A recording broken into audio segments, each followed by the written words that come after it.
by Allen Ginsberg called America. It was published with Howl in 1957. And then I'm going to read an homage to Ginsberg. Ginsberg and Whitman. And if you're familiar with those poets, when I read mine, I'm reading Ginsberg's poem first so you can hear the repetition. Ginsberg was convinced that he was the reincarnation of Whitman. I don't know who I am. I kind of think of reincarnation in this way that each of us is everyone. So I hope that Ginsberg and Whitman can be present with us through these words. America, I've given you all, and now I am nothing. America, $2.27, January 17th, 1956. I can't stand my own mind. America, when will we end the human war? Go fuck yourself with your atom bomb. I don't feel good. Don't bother me. I won't write my poem till I'm in my right mind. America, when will you be angelic? When will you take off your clothes? When will you look at yourself through the grave? When will you be worthy of your million Trotskyites? America, why are your libraries full of tears? America, when will you send your eggs to India? I'm sick of your insane demands. When can I go into the supermarket and buy what I need with my good looks? America, after all, it's you and I who are perfect, not the next world. Your machinery is too much for me. You made me want to be a saint. There must be some other way to settle this argument. Burroughs is in Tangiers. I don't think he'll come back. It's sinister. Are you being sinister, or is this some form of practical joke? I'm trying to come to the point. I refuse to give up my obsession. America, stop pushing. I know what I'm doing. America, the plum blossoms are falling. I haven't read the newspapers for months. Every day, somebody goes on trial for murder. America, I feel sentimental about the Wobblies. America, I used to be a communist when I was a kid. I'm not sorry.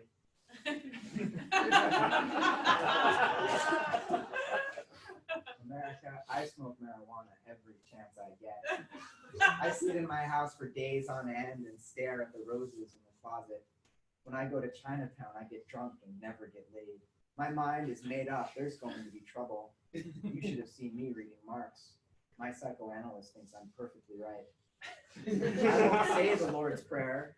I have mystical visions and cosmic vibrations. America, I still haven't told you what you did to Uncle Max after he came back from Russia. I'm addressing you. Are you going to let your emotional life be run by Time magazine? I'm obsessed by Time magazine. I read it every week. Its cover stares at me every time I slink past the corner candy store. I read it in the basement of the Berkeley Public Library. It's always telling me about responsibility. Businessmen are serious. Movie producers are serious. Everybody's serious but me. It occurs to me that I am America. I'm talking to myself again. Asia is rising against me. I haven't got a Chinaman's chance. I better consider my national resources. My national resources consist of 2 joints of marijuana, millions of genitals, an unpublishable private literature that goes 1,400 miles an hour, and 25,000 mental institutions. I say nothing about my prisons, nor the millions of underprivileged who live in my flower pots under the light of 500 suns. I have abolished the whorehouses of France. Tangiers is the next to go. My ambition is to be president, despite the fact that I'm a Catholic. America, how can I write a holy litany in your silly mood? I will continue like Henry Ford. My strophes are as individual as his automobiles. More so, they're all different sexes.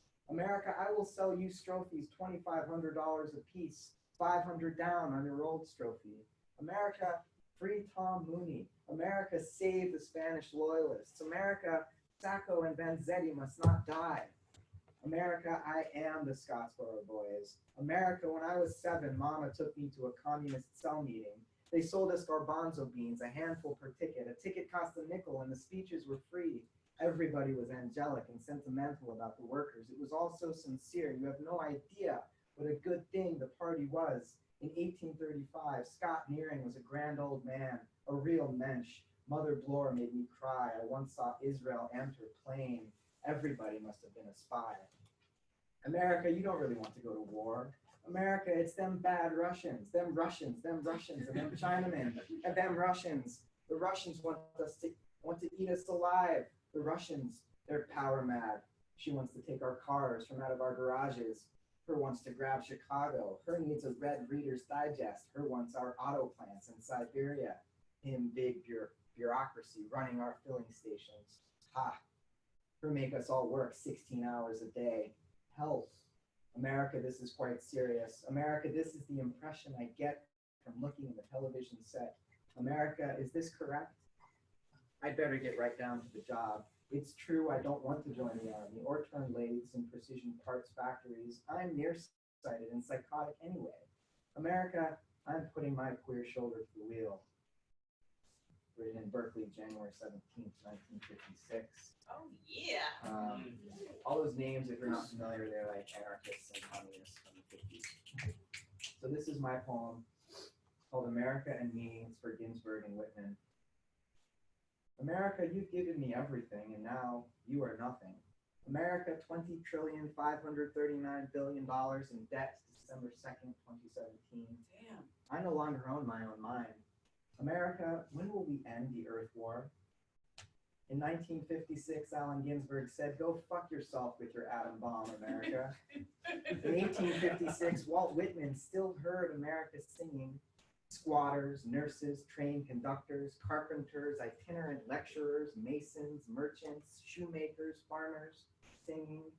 He heard mothers singing to children and friends and families singing strong, patriotic songs. We heard enslaved Americans, souls singing and bodies dancing on their one night in 7 of fire-lit freedom. Whitman reminds us of the great plunges and throes and triumphs and falls of democracy. And he reminds us of that great family of nations, the nation of nations, the earth. And he reminds us of the greatness of the way the earth became what it is. Do you imagine earth is stopped at this? Whitman asks. Do you imagine its increase abandoned? Earth absorbs every atom bomb, every hard drive hum, every pipeline, every protest, every birth and every death of every being beneath the sun, and it weeps glacial tears for the tragedy of our history.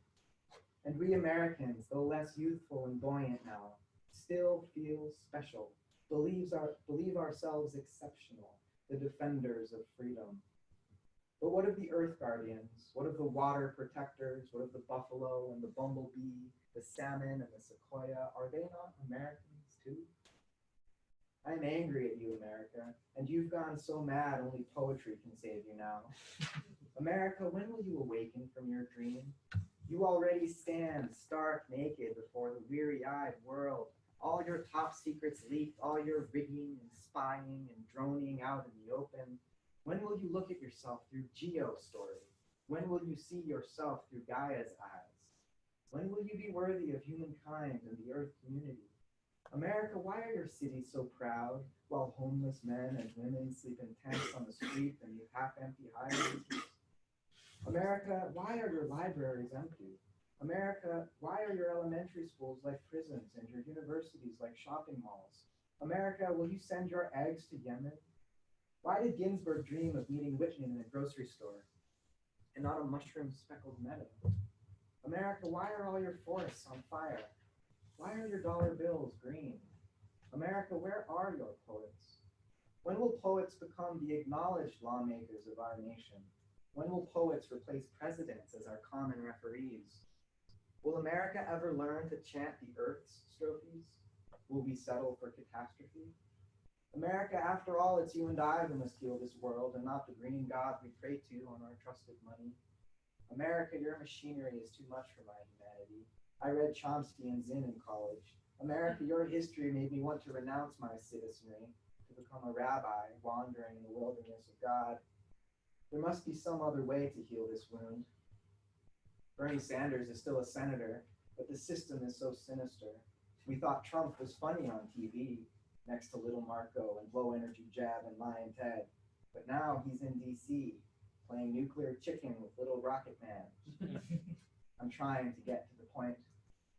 America, stop pushing me. I know what I'm doing. America, the plum blossoms are falling. I haven't read the news in minutes. Every second, somebody caught lying, stealing, cheating, going on trial for rape and murder. America, I'm addressing you. Don't let your emotional life be run by CNN and Fox. I'm obsessed with the news. I read it every day. The scrolling horror staring back at me as I flick at my phone screen on the crowded Millbrae train.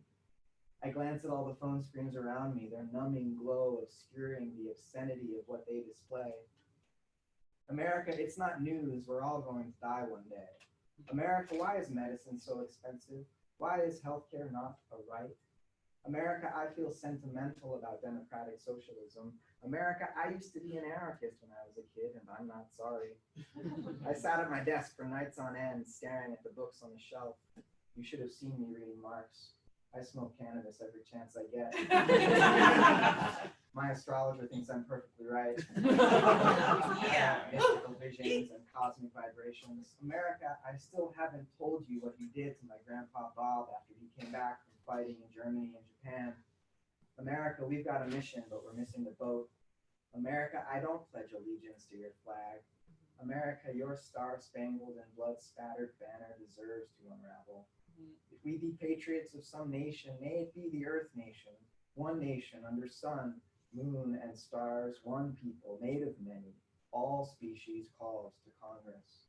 America, you've given me everything, and now I am nothing. America, give the earth its freedom back. Compost the Constitution. Let democracy become creaturely. America, this is quite serious. America, this is the impression I get when I look up from my screen. America, is this correct? America, the oceans that once sheltered you from waves of war are rising.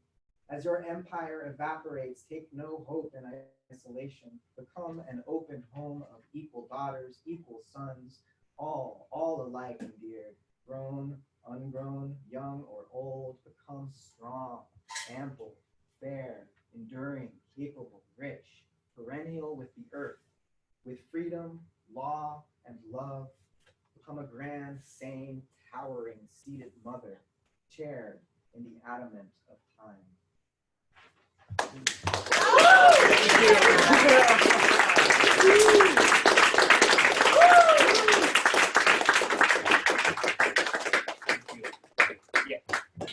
Tom, chat. After that? Is there anyone else who needs to go? Yeah. So do you want to do it at the end? All right, Tom, Yeah. Okay. get So it. Tom and then Becca. Yeah. Do this. This is what I wrote for Aslan. When we lay on the grass afterwards, I touched your face while you slept. And you turned to my hand as a baby does, trusting, knowing that you were safe. You smiled in your sleep, and I hoped the universe was dreaming of you, dreaming of me. And if in your dream you were saying you loved me, I wondered what wish lay behind it. Because sometimes I love you is all you can say. When you're leaving the room and closing the door,